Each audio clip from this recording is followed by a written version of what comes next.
Mesdames, Messieurs, bonjour et merci de nous suivre. Aujourd'hui, nous sommes mercredi 18 septembre 2024 et nous sommes à Wongulu, c'est environ 100 km de la ville de Butembo. Nous sommes à la microstation de lavage de café de la Soprocopiv. Ici, la Soprocopiv encadre plus de 300 cultivateurs du café. Et c'est ici où se déroulent toutes les activités de prise en charge, de lavage, de dépulsage du café, etc. Et aujourd'hui, nous allons avoir le plaisir de visiter d'abord un champ de caféculteurs. Ensuite, nous allons revenir ici à la microstation de lavage du café pour voir les différentes procédures ou les étapes qui sont mises en marche pour la prise en charge pour le lavage du café.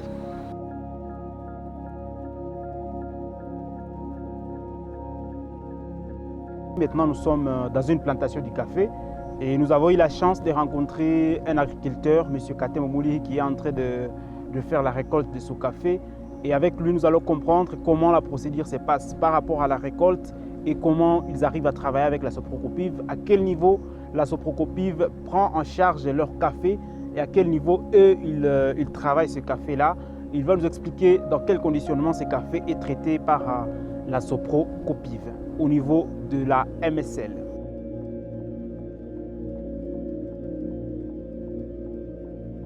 Akawa tukaa twetumikako akawa tuko hakawa kiruje akirire ndeke omoka waka tukabya twabyo hako si tulio hako nesyo ndonga tuko hako esyo ndungitu syasyo komete esyo ndonga itwo hakawa akane ndeke netwo twala kokosebro akawa kakabye kabihikayo akaterire ndeke tukasombolako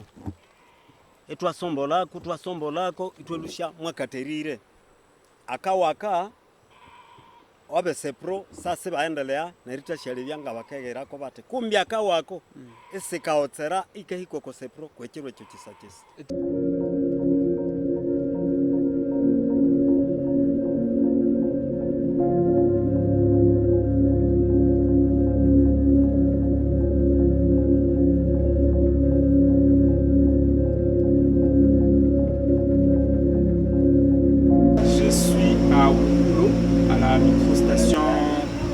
Du café de la Soprocopiv, qui est cette coopérative qui encadre les agriculteurs et agricultrices du café. Et ici, nous allons vous faire visiter une visite guidée vraiment de toutes les activités qui se passent ici, notamment les dépulsages et tout ce qui est avec le traitement du café.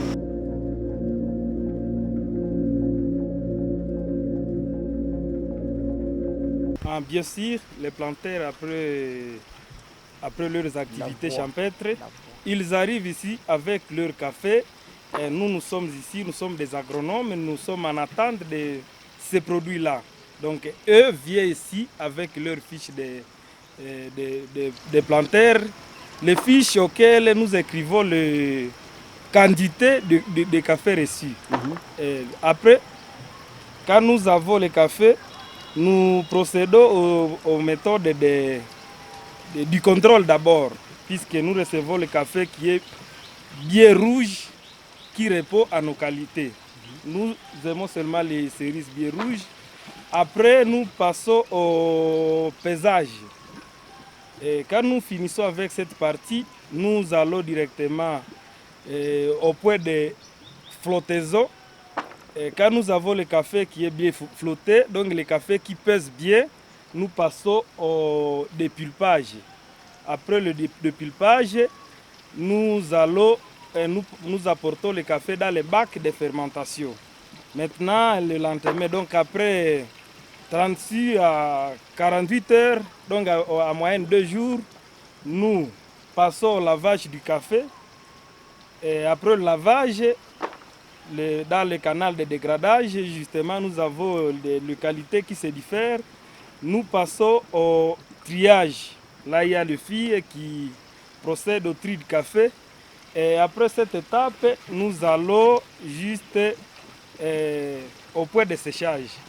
Donc c'est ce que nous faisons. Et après le séchage, qu'est-ce qui se passe? Après le séchage, maintenant nous procédons au stockage. Le stockage du café nécessite des palettes. Donc le sac doit être sur des palettes et ne touche jamais le mur des dépôts. Donc nos cafés respectent les conditions du dépôt.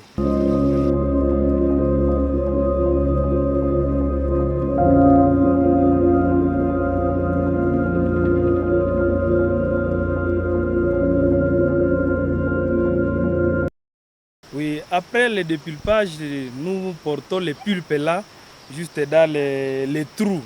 Ce sont des points où nous cherchons à utiliser ces pulpes comme compost.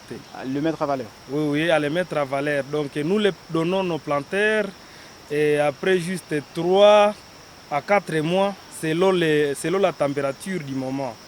3 à 4 mois, ça suffit pour que nous ayons les produits finis de ces pulpes là et nous les donnons aux planteurs pour qu'ils continuent à fertiliser les champs.